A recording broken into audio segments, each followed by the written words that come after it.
you like teenage girls? When you say teenage, how are we talking? Girls who are teenagers. For someone to come home with me, all you have to do is be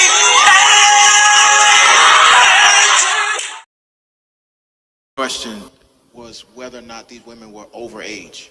And once it was determined that they were of age when they met him, we faced a host of issues.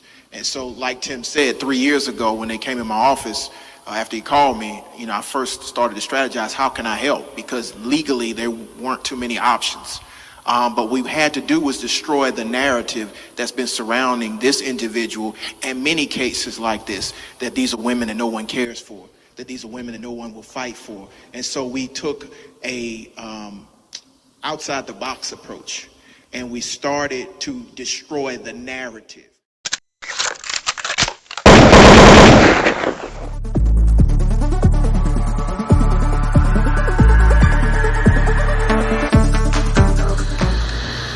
Can I with you? What? ACT, did you see this? Look, if it ain't official Dana J, Levi for Kelly, Primadonnanews, I don't even want to see it.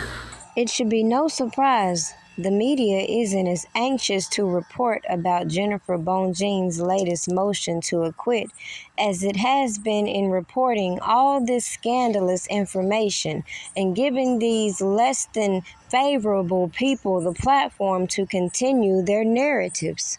But just as the judge said, the points that Jennifer Bonjean made are worth consideration, I find it interesting the people on social media and the internet don't take that same stance when they hear all these people involved in all these stories against Robert Kelly have been caught in lie after lie, have exposed one another, and should give you insight as to why their testimonies as a whole are questionable. Let's not also skip around the fact that prosecutors failed to deliver a lot of the things they claim they had in their indictments, evidence, key witnesses. So what does that tell you about their case as a whole? No, people don't want to talk about that because then that would open the door to how we got here in the first place. All the maneuvering these people had to do to manufacture these cases. Less than a year, 10 months later, around Thanksgiving, I heard that there was this videotape on the streets showing Kelly having sexual relations with this young woman of 14 or 15 years. We had heard that there had been a relationship, and we had tried to do some reporting on this woman. We had talked to some of her relatives. We had talked to her family. No one wanted to talk to us. And then one day I'm at home. I worked at home because you can't sit around and play loud music in the Sun-Times offices any more than we can here at BEZ, which is why we're in these editing booth cubicles doing this, right? I got a call. It said, go to your mailbox, click. Hung up, and there in the mailbox was a manila envelope with nothing on it and a videotape inside that showed Kelly having sexual relations with an underage woman. Certainly appeared to be that. Now, if you saw what I saw in the testimonies, Keith Morrell, whom Lisa Van Allen said she gave the tape whom she was on to, said he saw a threesome. So I just find it very odd all these people have this weird obsession with this R. Kelly sex tape and then recreated this narrative that is child porn, but still managed to pass it around all willy-nilly, but then want to run around to the public and tell us what we should do, how we should feel, when I'm telling you this whole case is janky as fuck. And what's strange is they claim they wanted justice so bad, then when they get to talking about testifying, everybody got this sourpuss look on their face. Like, check this interview out. See what I'm talking about?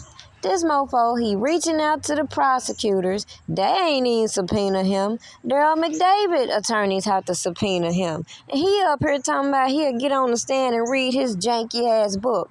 Don't nobody want to hear that shit. We done seen it over and over and over again. And what's sad is All these people were used to carry out an agenda, but does that prove the case that these people claim they had? Absolutely not. They couldn't even bring out the damn witnesses they put in the indictment. Make it make sense. Nah, don't nobody want to hear about your janky ass book.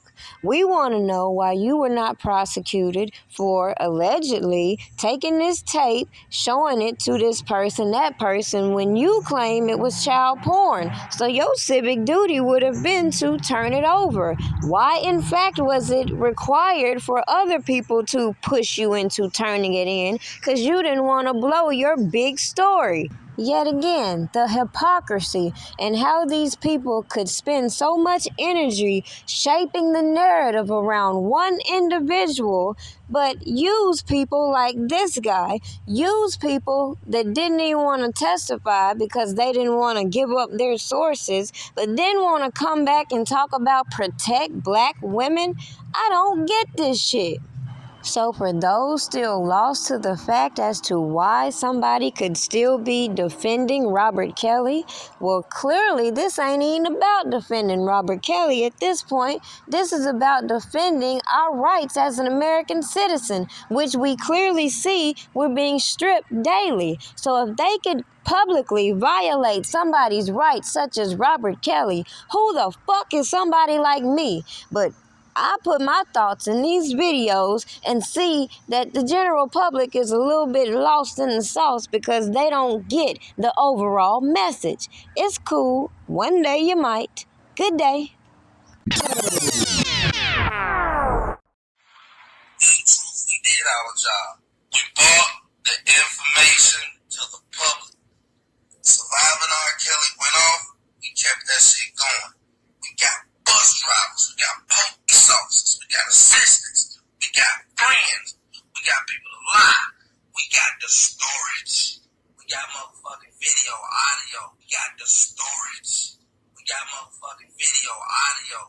You ever seen Asriel at my house? You ever seen parents at my house?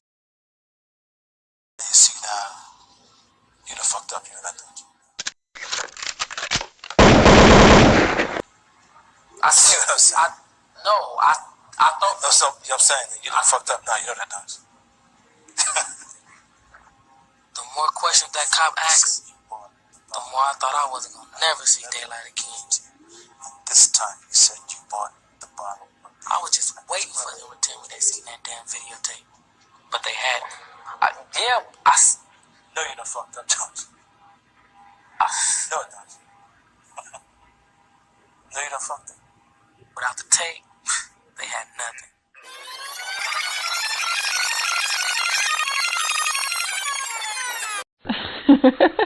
Took the stand.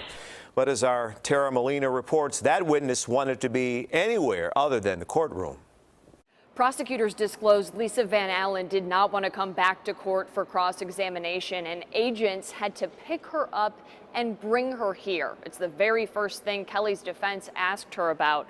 She said that she's exhausted, and not wanting to come and not coming are very different things. It didn't cool down from there. Lisa Van Allen back on the stand for another emotional day in the R. Kelly trial. Shortly after addressing not wanting to come back a second day, Kelly's defense dove right in, asking Van Allen about a comment she made on testifying for Jane, the pivotal witness in this case, who testified to sexual abuse by Kelly starting when she was 14 years old. Van Allen and Jane both detailing a sex tape they're in with Kelly when Van Allen was 18 and believed Jane was 16 at the time. Kelly's defense asking Van Allen why she's here testifying for a person she admits she sexually abused. At that point, she broke down on the stand, sobbing. Van Allen said, "I'm not proud of that. I don't know what woman would be proud of that." Going on to say she's in court to admit her wrongdoings and hold Kelly accountable, and they're trying to make her the bad guy.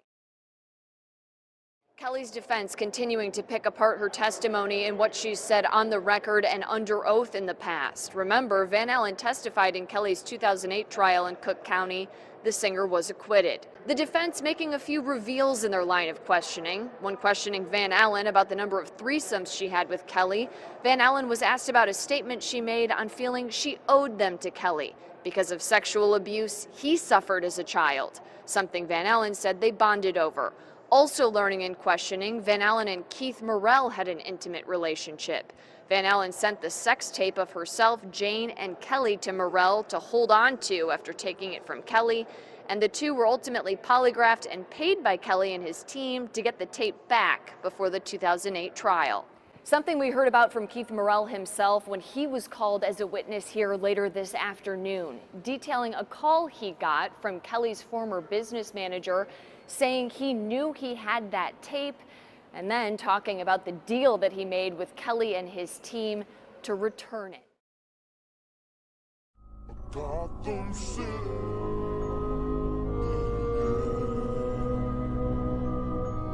City of justice, a city of love, a city of peace, every one of us.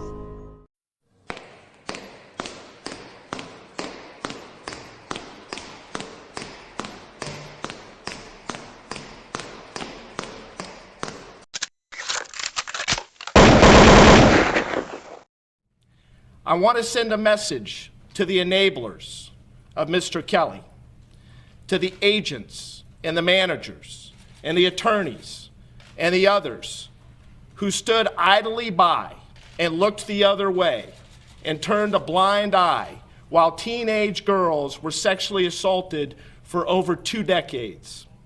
I will not rest until each of you is brought to justice.